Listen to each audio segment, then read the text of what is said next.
Price கர்த்தரும் இரட்சகருமாகிய இயேசு கிறிஸ்துவின் இனிதான நாமத்திலே வாழ்த்துகிறேன். கர்த்தர் உங்களை ஆசீர்வதிப்பாராக. இந்த இனிய நாளை காண செய்த தேவாதி தேவனுக்கு ஸ்தோத்திரம் உண்டாவதாக. ரோமருக்கு எழுதின நிருபம் 8வது அதிகாரம் 28வது வசனம். அன்றியும் அவருடைய தீர்மானத்தின்படி அழைக்கப்பட்டவர்களாய் தேவனிடத்தில் அன்பு கூறுகிறவர்களுக்கு சகலமும் நன்மைக்கு ஏதுவாக நடக்கிறது என்று அறிந்திருக்கிறோம். தேவனிடத்தில் அன்பு கூறக்கூடிய நமக்கு சகலமும் நன்மைக்கு ஏதுவாக நடக்கிறது என்று வேதம் சொல்லுகிறது.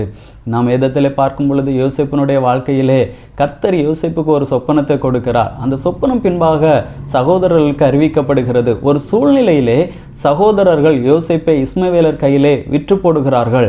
இந்த பாதையிலே நிச்சயமாக யோசேப்பு அநேக எதிர்மறையான காரியங்களை சிந்தித்திருந்திருக்கலாம். நமக்கு கொடுக்கப்பட்ட சொப்பனம் நன்றாக இருக்கிறது, ஆனால் நாம் கடந்து செல்லக்கூடிய இந்த பாதை இவ்வளவு கடினமானதாக இருக்கிறது என்று அநேக காரியங்களை குறித்து சிந்தித்திருந்திருக்கலாம். யோசேப்புக்கு தெரியாது யாக்கோபினுடைய முழு குடும்பத்தையும் தன்னை கொண்டுதான் கர்த்தர் போஷிக்க போகிறார் என்பதை யோசேப்பு அறிந்திருக்கவில்லை. ஆனால் ஒரு காலகட்டம் வரும் பொழுது அதை அறிந்து கொள்ளுகிறார். அதனால்தான் ஆதியாகம புஸ்தகம் 45வது அதிகாரம் 5வது வசனத்திலே சொல்கிறார், ஜீவரட்சணை செய்யும்படி தேவன் என்னை உங்களுக்கு முன்னே அனுப்பினார் என்று சொல்லுகிறார்.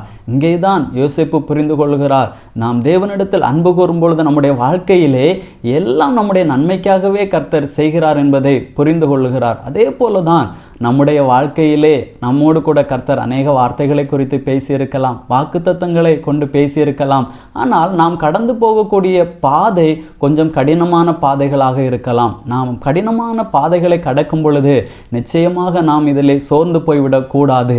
வேதம் சொல்லுகிறது, தேவனிடத்தில் அன்பு கூறுகிறவர்களுக்கு சகலமும் நன்மைக்கு ஏதுவாக நடக்கிறது என்று. அப்போ நம்முடைய பாதை, கர்த்தர் நம்மை நடத்தக்கூடிய பாதை நம்முடைய நன்மைக்காக தான் இருக்கும்.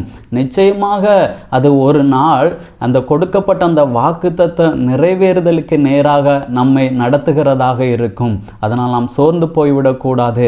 கர்த்தருடைய சமூகத்திலே காத்திருங்கள். கர்த்தர் உங்களை நிச்சயமாக அந்த வாக்குத்தத்தத்தை நிறைவேற்றி நடத்துவார். நாம் ஜெபிக்கலாமா?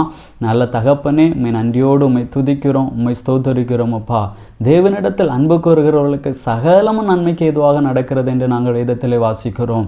அப்படியே நாங்கள் அந்த வார்த்தையை விசுவாசித்து நடக்க கர்த்தர் எங்களுக்கு நல்ல கிருபைகளை தந்தருளும். உம்முடைய நாமத்தை மகிமைப்படுத்தும்படியாக ஜெபிக்கிறோம். உம்முடைய வாழ்க்கையில கடினமான பாதைகளே நடத்தும் பொழுது நாங்கள் சோர்ந்து போய்விடாமல் இந்த வார்த்தையை நாங்கள் அறிக்கை பண்ணி இதை வார்த்தையை புரிந்து கொண்டு இன்னும் விசுவாசத்தோடு அந்த பாதையை கடந்து செல்ல கர்த்தர் எங்களுக்கு நல்ல கிருபைகளை தந்தருளும்படியாக ஜெபிக்கிறோம். உம்முடைய நாமத்திற்கு மகிமை வர செய்யும். இயேசுவின் நாமத்தில் பிதாவே, ஆமேன்.